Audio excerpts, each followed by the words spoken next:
Chilumba, allo minae, allo minae, akakara fete di chef, allo minae, allo minae, mon aboute, allo minae, allo minae, le mon aboute di chef, allo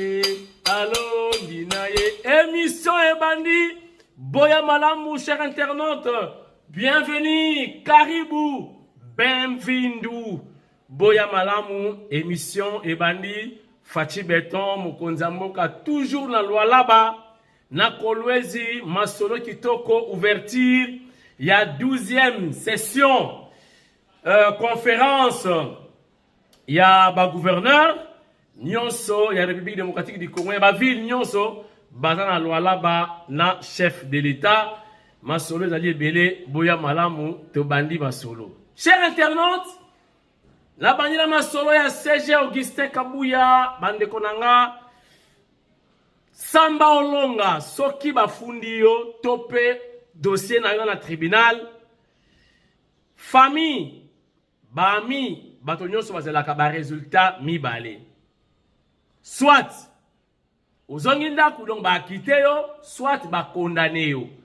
Boyoka ki bino nyonso bande konangai, na ngai pe na yoka ki lokola bino. Ya yi meurtre na IDPS, na ebisi bino ba charger Augustin Kabuya makambo wana, ba charger ye, ba video ya modèle na modèle bimi, ya modèle na modèle. Objectif Augustin Kabuya, allons na parti, bakanga ye, donc l'homme à battre. Chers internautes, ataba combattant. Na évité secrétaire général Nini IDPS. Azui combat au Augustin Kabuya azui. Na bombe la binote. Tout le monde ba mavungu, ba mutamba, ba masamba, ba shabani. Bakabound. Non, mais en tout cas, na bombe la binote combat. Mvita bitumba. Oyo Augustin Kabuya zui depuis la CG. Lelo président AI. Il faut à la moto pour résister. Il faut à la moto. Invertébré. Nzetambila. Mbaloyo ngamona banga tina besili seja kei. Nabito la kaka décision ya suka kozala ndenge nini bana wana bakoloba nani atinda ki bango. Ah nzambe, est-ce que Augustin Kabuya mwana bute na makambo yo azali? Toyo kaboye oh dossier soki sokopao, dossier soki ndenge nini makambu Kabuya na kati kuna azana eti. Na ebisa kibino. Kabuya aza chrétien. Nazo mona te Kabuya andima a organiser crime. Babo mamutu. Bota la décision na maloba ya baye. Basambaki, batangi nani, boyo kasoyi kombo ya Kabuya, ikobala makambo na ngai na bino tozala kite. Ngai na bino to sambisi te.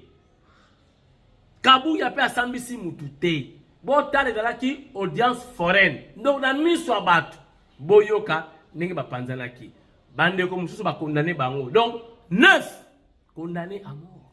9 condamnés à mibale ba quitter bango. Chers internautes, tout ça là très attention. État de droit oyo. État de droit oyo. Hein? Boyokit. Na présent à cour de cassation, na présent à cour constitutionnelle. Babengisi bango wapi?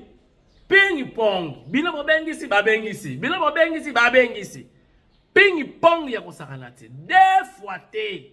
État de droit. Makambo ezali awa. Regardez. Nous allons libérer. Il leur est reproché de s'être trouvé sur le site de l'ONATRA en date du 6 juin 2025, précisément dans la commune de Limete, 11e et 12e rue vers les rails au quartier Sokopao 3. Lesquels sites étaient occupés anarchiquement par plusieurs mamans qui exerçaient leurs activités commerciales et qui venaient d'être démolis par le ministère provincial de l'Environnement. S'estimant lésés, ces mamans vont faire recours au sieur Kabasele Wampanga Célestin, qui se faisait passer pour conseiller du chef de l'État, alors que ce dernier ne l'était pas. Étant intervenu auprès d'un certain nommé Mbenza, capitaine de FARDC, qui profitait de cette qualité pour escroquer les mamans $50 chacune au nom du ministre provincial de l'Environnement. Et c'est au fin de leur réinstallation. Ce qui créa les échanges de paroles entre les défunts Kabasele Wampanga et les capitaines dont la vidéo est en appui de notre réquisitoire ou de notre présentation de faits. C'est ainsi qu'un certain héritier, notre nom autrement identifié, en fuite, cité par Loata, alias Otondo, appellera ces derniers, qui apparaîtra accompagné de Osha, Medar, Usha, Bokungu, Njoli, Luindula, Moussa, Chibaloro, Wembompia et Chako Ilunga. C'est alors qu'il y a eu échange de paroles entre Loata Famba Abe alias Otondo et le feu Kabasele Wampanga qui aura giflé Loata Abe et de là va dégénérer. Loata Famba alias Otondo avec son complice sont tombés sur le défunt en lui portant des coups de poing, de barres de fer, des chevrons et les marteaux jusqu'au point de les traîner à même le sol vers l'avenue Bethel. Profitant de cette circonstance, Loata, alias Otondo, a soustrait frauduleusement les porte-monnaies de la victime. Les voyant affaiblis, ces derniers vont prendre fuite. Quelque temps après, pendant que le nommé Kabasele Wampanga Célestin était en train de se tordre de douleur, se tournant en gémissant au sol, ses enfants vont alerter la police qui a acheminé ces derniers à l'hôpital de proximité où il a rendu l'âme.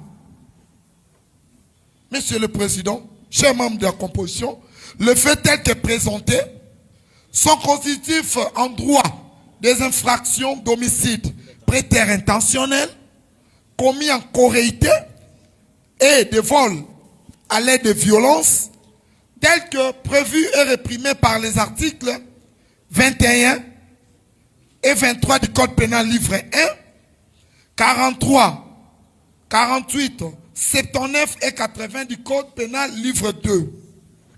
Voilà, messieurs, les faits qui vous permettront d'instruire la présente cause afin d'en arriver à la sanction telle que nous allons libérer plus tard, nous avons dit. Le tribunal vous en remercie, messieurs les procureurs. Oui, maître, faites acter votre comparution. C'est Maître Patrick Masumbu Chibambe. Je suis avocat au barreau du Congo central. Pour le compte de qui? Des parties civiles, toutes les parties civiles. Toutes les parties civiles. Voilà. Le tribunal va procéder à l'identification des prévenus présentés par le ministère public. Comparer les prévenus. l'infraction des meurtres à charge des prévenus Alomba Laurent et Mutombo Boa. En conséquence, les en acquittent et les renvoient de fin de toute poursuite judiciaire. Dit par contre, établit en fait comme en droit l'infraction de meurtre dans les chefs de prévenus Lohata Famba Abe alias Otondo, Wosha Medar fils, Longamba Wosha Eli, Bokungu Njoli Boshen, Luindula Mavungu Dieu merci, Moussa Hamadi Patrick, Chiba Kacho Mwana Jordan, Chako Ilunga Paul et Wembo Mpia Cédric. En conséquence, les condamne tous à la peine de mort, ordonne leur arrestation immédiate, reçoit la constitution de la partie civile Chilumba Mwana Paulin, mais l'a dit non fondée. Reçoit par contre celle de la partie civile Mwambidi Ngalola Marthe, et l'a dit fondée. Condamne par conséquent les prévenus Lorata Famba Abe alias Otondo, Washamedar fils, Longamba Wosha Eli, Bokungun Joli Boshen, Luindula Mavungu Dieu merci, Moussa Hamadi Patrick, Chiba Kachomwana Jordan, Chako Ilunga Paul et Wembo Mpia Cédric à lui payer solidairement l'équivalent en francs congolais de la somme de 200 000 $ américains en réparation des préjudices subis. Ordonne la restitution des objets saisis, en l'occurrence les porte-monnaies ainsi que les cartes bancaires et autres à la partie civile Kwambidi Ngalola Marthe. Condamne enfin les 9 prévenus aux frais d'instance en raison d'un dixième chacun payable dans le délai légal.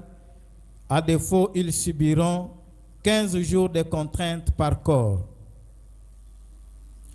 Et met les 1/10 restant à charge du trésor public. Ainsi jugé et prononcé par le tribunal de Séan, siégeant en matière répressive au premier degré, à son audience publique du 10 juin 2025, à laquelle a siégé la présente composition. Chers internautes, mboka oyo eza kitoko. Mboka oyo na bombe la blote eza kitoko. Et surtout ndenge Fati azo zongisa yango ndenge ezalaki. Pe abongisa yango. Pour akuti mboka moko déjà un pays détruit par des Rwandais. Oyo bazalaki awa bakomaki bamonaki miel pour ezalaka penser souci ya ba Rwandais ya ko vivre awa. Bayaki Bazoya bakoyaka kaka. Boye bake Rwanda avivaka bien te son dans la Congo te. Mais ce qu'on fait dans la Congo, vanda la bazombo. Bazombo bayakala, bafanda na bango awa, to mona ba mona ba otekala bango bambika, ba wangila, banguba, bazombo baya ebele. Ba musu ba ba musicien, na kotanga ba koma wa te, boye bi ba musicien bazombo. Ba joueur ba bete na léopard, bangolais. To sala bango ba featuring, ba musicien belé, ba featuring na ba musicien na biso awa. bafana na bango partout bazombo baza partout Kitambo, Delvaux, Bandal, Kingasani, tina na njili, surtout na njili. Bangolais, ebele. Mais bafana calme, bawela kama bele te. Ba musu badaka ba mbata, o to ba ntandu, o to ba kota ebele. Ba to bakela du zombo, ba to ya wish, ba koma na bango awa. Mais bah Rwandais, non. Vous exagérez. Nde fachi abani ko bongisa mboka oyo. Mais mboka kitoko. Tolinga yango, tosalisa yango. Chers internautes, mokonza mboka, son excellence Félix Tshisekedi Tshilombo Béton a inauguré l'aéroport ya Sika na Kolwezi. Aéroport oyo, je vous dis, na tamboli quand même, hein. Mwandambu, ne ba aéroport à moi makasi na Europe, na Belgique, na Paris, na kitipe na ebipe aéroport ya munene na Lyon, na zalaki pe na Addis Abeba, na Ethiopie, na tamboli mwa mingi. Bande kona ngai, aéroport oya Kolwezi. En tout cas, chapeau bas. Na Fifi Masuka Fifi, mama ni mama, umela na yo. Yango na doye bisape ya biso awa gouverneur Daniel Mbumba, ambuta Mbumba. Reta mesu, tala mama Masuka makamada kosala. Ambuta Mbumba. Fifi Masuka, coup de chapeau. Chapeau bas. Fifi Masuka. Bota la image. Oyo tozui et outi na présidence de la République. Na préféré, na partagé pe, na bino. Regardez.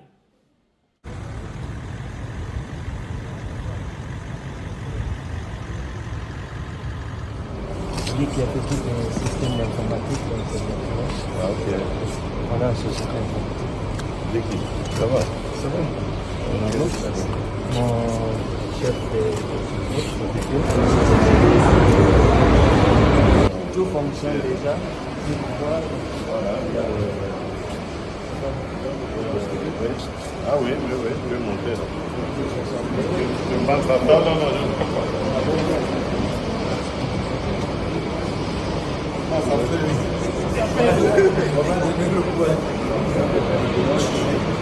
Ah, il y a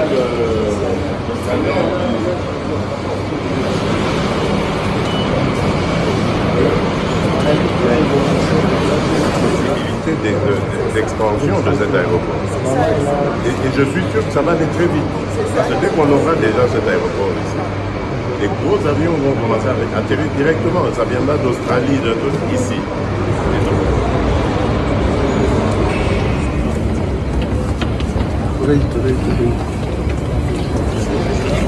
Ici, je vous présente, on est en train de faire du planning. Tous les contrôles. Ah ouais.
Ah, ça se fait toujours. Oui.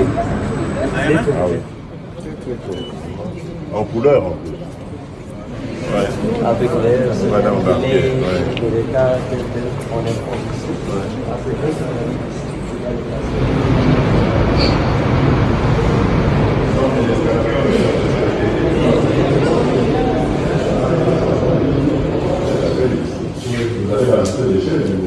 Oui, on va ajouter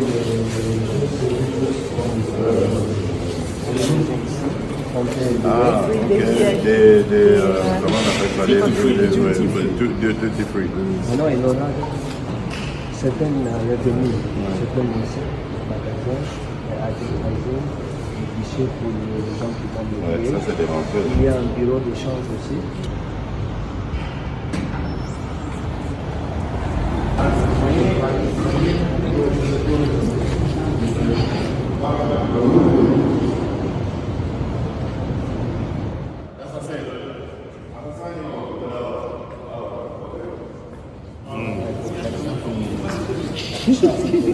Mais je fais, non? C'est le bureau d'immigration. On doit prendre quelqu'un de côté. Allez. Les bagages ici. Et si les bagages sont passés dans l'escalier, le DG peut décider quel Quand bagage. quelqu'un retire son bagage. Il y a vraiment des outils ici. Ça passe un bâtiment Bogota, je dis, mais c'est grave. Vous avez dit l'avenir. On vient en fait de commencer, on a déjà Bogota qui vient. Tokembangu na Bukavu, Banque centrale ya Bukavu en danger. Selon certaines sources, toyebisaki bino ke bato bazosala bitumba bakalkile na bango eza bouleversé. Bazalaki na problème ya balikonda, balikide, mbongo eza te mpona kofuta na basoda, bakomi kosala mbongo ya lokuta, bambongo oyo ipare lokuta ba Dubai, tout ça, makambo ebele, baza essoufflé. Chers internautes, Banque centrale ya Bukavu eza menacé parce que bakene ko buka déjà banque ya Goma, siko na Bukavu on a besoin l'art, ba mon ba buka banque. Est-ce que ba organiser mboka ndenge wana? Soko zi banque au buki. Mais au BBC makambo nyos. Balabaka nini? Qui travaille à l'hôtel mange à l'hôtel. Mais ne mange pas l'hôtel. Celui qui travaille à l'hôtel ne mange pas l'hôtel, mais mange à l'hôtel. Toyokani, hein? Qui travaille à l'hôtel mange à l'hôtel, mais il ne mange pas l'hôtel. Donc, Kobuka Bank, c'est manger l'hôtel. Pour vivre n'ingini. Et que Rwanda, mbongo nyonso bakosala ba échange, bazui ba dollar, ce que franc congolais, et que Rwanda. Nzamba asunga. Babandaki lobi na 19h Kobuka déjà banque. Pour battre na ba banque, to ba banque na ba système moko ya déverrouillage automatique. Ba bloquer ba porte tout ya banque. Ba système moko ya sécurité, il a compliqué pour qu'on na banque ou accéder au comati sika ba la rezalaka. Ba bana ko tenter depuis le 19h, ba buka banque, ba zwala. Ba propos, il y a Jean-Pierre Bemba sur les dangers que court le chef de l'État. Bemba après si programme Ndenge Salami. N'a frère Martin, mission à Yakinango et pas à Fachi. Pour botter le frère Martin, dans le moment où il solo ya sapatu na kazaka. Photo et bimi ya sapatu, mon koto. Oh frère Martin l'attaqué. Quand il y a pas Fachi beto. Eh! Mama, yambula mbali. Mon koto wana. Wana bena sapato livingi stone yaka na ngwawa. Donc sapato livingi. Ah frère Martin, pas jusque là. Pour déjà epenga kena ko benda côté à galerie présidentielle, galerie Mongo. Zankos. Sur à côté salon de coiffure, donc Gillette Nelson. Talaba coin. Pour akuta na fati. Yemo leader na bango. Epenge falo me maya benda mokoto. Ah. photo ebimi mon koto ya frère Martin otala te wana barid donc barid badefa kata mon koto ya sika poto kende pa mon konti tala epenge abendi benda ske kazaka ya grise siko frère Martin ake benda dogi nsampatu wana no sampatu bakilaka matanga na bulungu nsampatu frère Martin Jean-Pierre Bemba pesi plan alobi tala bato na sima boye boye atangi na 5 Airways show la humilité ba propos ya Jean-Pierre Bemba tala besoin ba preuve à fournir biso ba preuve à la kisa que nous sommes dedans toi na projet ensemble na frère Martin pour Fati Béton à Sala Daïchu. Bemba sa lobaki. Si on a aussi ma preuve. Est-ce que Bemba repose ma preuve? Madame message communication politique. Il a pas avertir mon compte que Zala Maele Badjoana koyamba bango te ba na plan machiavélique. Ba tamboli ba voyage Airways. Na bali konde ya ba Kagame président tala mupende loka mupenda ngungi asoka na moyi wana ngungi asoka na moyi wa noir 600 mupende lokola ngungi apesi likonda Museveni apesi likonda pour 5 Airways basala ba démarche et pensez-vous c'est gratuit tout ça même apesi information apesi message d'alerte show la lobby apesi ba preuve bon tous la ba preuve show les la ba preuve à Bemba tangu facha lobaki yao na Bemba qui est responsable ya M23 ezanani i politique nambe kazembele na AFC sikoyo et mononité et yabanité. Et c'est comme ça, il faut faire très attention à la communication politique. Ça dit, bah, preuve déjà, ils allaient, bah, si, bah, réunir des éléments, tout. Allez, Bemba, Betty Bor. Bemba, il va dire pourquoi les qui na chaîne, wana, na média, wana. Pour aller sur la Betty, et commis partout. Si la bambo, qu'est-ce que courant, ils attaient, bah, tu as pile. Le commis, bah, radio, il y a bah, rayon solaire, panneau solaire. Et comment, bah, pas d'information. Sikoyo, cela osenga ba preuve total la chose na Bemba ba osuka wapi 379 Rwandais ba réfugiés bango bakima kipe na Rwanda ba ye côté ya RDC ba sengi bazonga pa na bango batikaki ba palais ba famille MONUSCO na bakolo bazo renier bakote wana bayokana kina Rwanda bazongisi bango basi mibali na bana ba replier na Rwanda bien sécurisé MONUSCO azotal.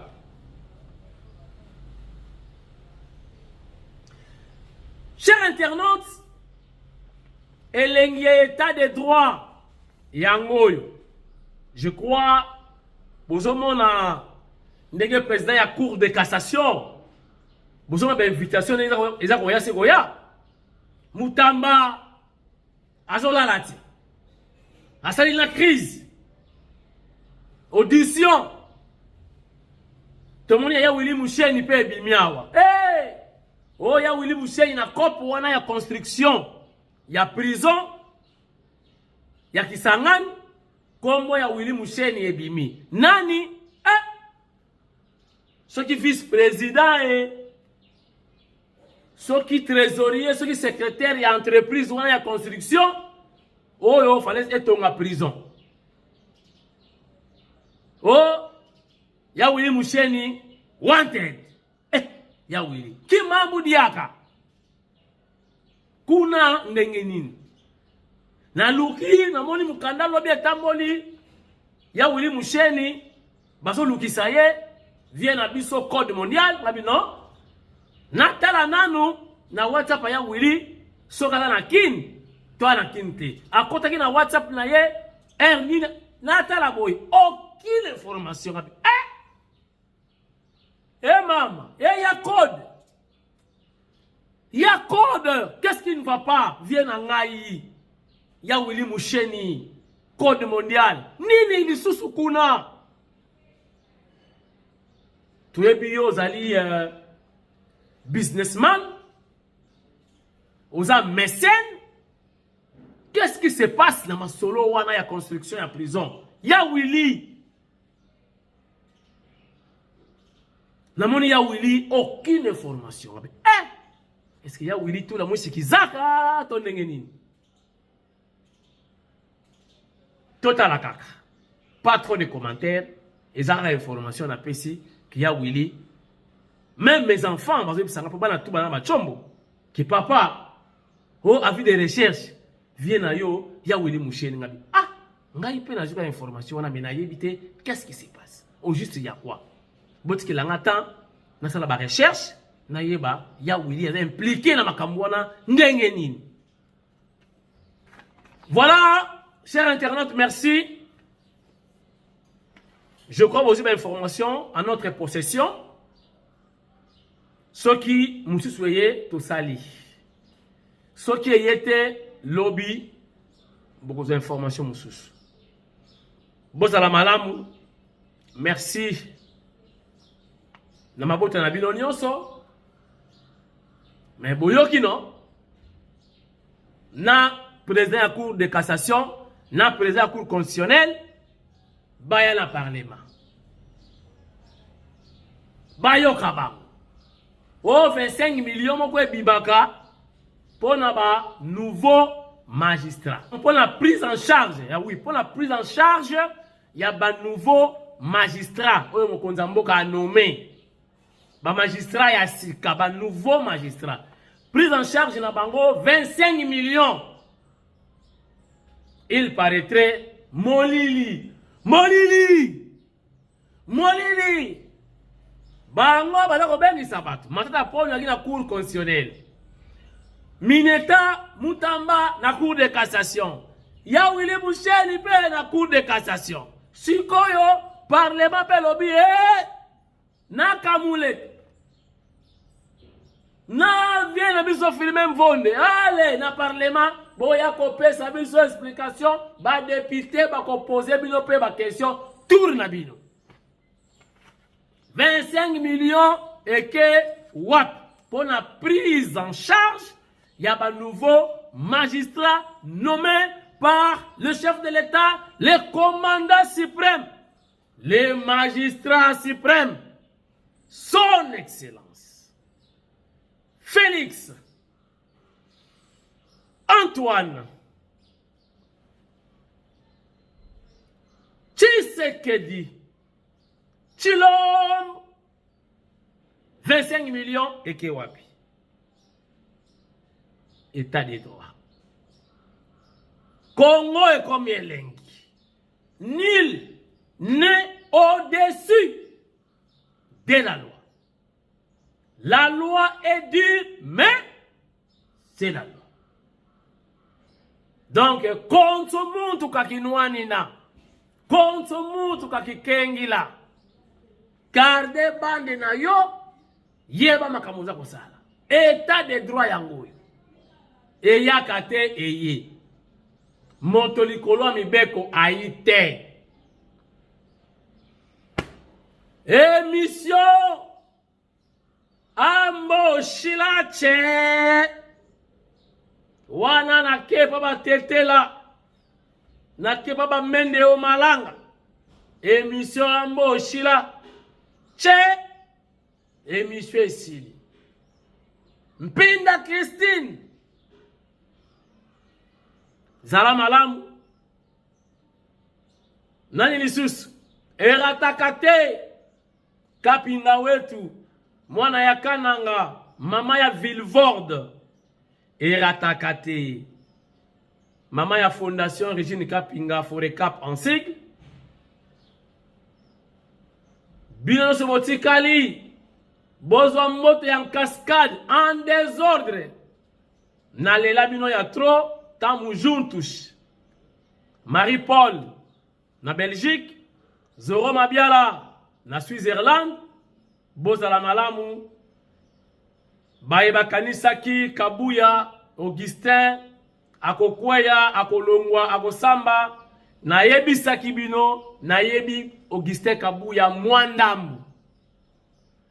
So na yebi ye malamu mingi na kosi na yebi ye mwandambu. Mwa ba défaut na ye na ba qualité na ye na yebi yango. Na bana ko douter ki akotinda batu. Ba boma mutu. Na bana ko douter. Asili kaka. Asa mutu ka lokola yo. Mais pas jusqu'à ce niveau. Envoyer les gens, aller sacrifier, tuer quelqu'un. J'ai douté. Voilà. Vérité yango ebimi. Kabuya. Blanc. Plus blanc que neige. Blanc. Plus blanc que neige. Lavé dans le sang de l'agneau. Kabuya plus blanc que la neige. C'est la fin de cette émission. Bye bye. Communiquer. Oh, na loba kite. L'air yangoyo. Offre yangoyo. Na pesi bino offre. Awa baza koteka. Toza na balabala vraiment. Bazo teka. Chers internautes, gagnez temps yakambango prix moke ou melati. Nous avons balabala, donc na balabala. Regardez. Et ça peut chantier, mon konzamo kazo bongisa balabala, donc tu vas doter béton à wanyonso. Donc on a na balabala. Route lutende le yango wana. Oza pena na balabala, place commerciale. Profitez, pêche Rodrigo, profitez. On a na nzela ya monene. Vous avez besoin de balabala awa. Donc, à nous de béton. Makambo comme une kotoyi. Awa, oza na mbudi. Balabala ya monene, roka les obala na awa. Oye uti kuna na mitendi. Nazo pesa bino ba mesure nyonso. Ndako yangoyo, place commerciale na balabala. Contact. Bobenganga na 0999 38 74 49. Mbangu ozwa lupangu. Mbangu oumela te. O kamwa so bombela ki biso 0999 38 74 49. Awa ya koteka prix moke benganga ito solola. Na ibisa yo bako lupangu banani ba document oza na avocat yaka na ye azwa lupangu kitoko. Yango wana dali 17/11 mesure yango wana kenzo. Donc obeta eloko matiri kolo cher internaute yango wana obeta eloko matiri kolo. Kinshasa eza ko kipete 17/11 yango wana. Beta lisolo. Balabala yango yo rokada zo bima koto yo béton na béton. Kuna bazo sala déjà. Donc obimika be mamako pompage go yo wana magaza kitamo pepele ya mbetoni. Oumela te offre o na lobaki te. Koumela te yango wana. Et ceux qui na parasol wana ya rouge, tina coin ici baza koteka mapa. Ubengi na 0999 38 74 49. Kobuka na ti ko matali kolo mati obeti 2 niveau 3 niveau 4 niveau yo kaka. Yango yo na mati likolo babandaka ja kotonga. Yango likolo 17/20. Donc osombi na se osombi na lola. Donc ko matana yo sala oyo lingi yo respecter ka ba norme ya l'état, ba norme ya construction et sili na yango. Voilà. Oyo vu ya likolo biso ye balabala yango yo rokada zoleka awa terminus yango wana. Terminus ya mbudi yango wana. Rokada zo bimila wana. Oye bozo kazo kuta lutendele. Nzela lutendele uti kuna na mitendi. Rokade oda voisin ya rokade. Mbala moko pompage, nzela mai, magaza kitambo, centre-ville, oza mobimba, aéroport, o mikondo, tout ça yo wana. chers internautes, Bobu Kanate, oh, Kamwa Solobaki te pourquoi? Balabala yango, Badako Sala yango, Fachi béton, Adocha béton, awa, Bado travailler, Kuna Mutala, Kuna Liboso, Badocha béton na béton, Yako Sakanate, awa, béton, Zokota. Bado Sala Boutuna Moi, 24 heures sur 24 heures. Yoza voisin ya béton, Osombi awa Nyoso, 17 sur 11, Yayo Moko, Otongi. Oumeli etali yo ekei bato tala ka mwasi baza ebele donc profitez pêche Odrigo washa profitez pêche Odrigo lupango yango bala koteka obengi na cheyo en contact na bako lupango ba document nyonso ezali yo yaka na avocat na yo ata asalaka pa ya mvonde yaka na ye makambo kobanga ezati ba document nyonso ezali. Oh, asaka pa kamuleta yaka na ye avocat bayoka na famille zwa lupangu na yo na balabala sur la grande route place commerciale tala bandeko ndenge batongi ba magasin yo pe soko tia kenkeleri soko tia pharmacie et tali kaka yo moko occasion yango yo profiter pêche Odrigo otie ba boutique na se ndako likolo mobimba okomi voisin muzuri. Okopesa bandeko mbote na Kiswahili nije profiter pêche Odrigo washa faux sceptique eza déjà wa donc basi basala ki faux sceptique donc kasumbale sa kobanga te kasumbale sa eza déjà basala bino déjà faux sceptique eza déjà donc mai pe ezali courant ezali oza mobimba à suivre oh na lobaki te communiquer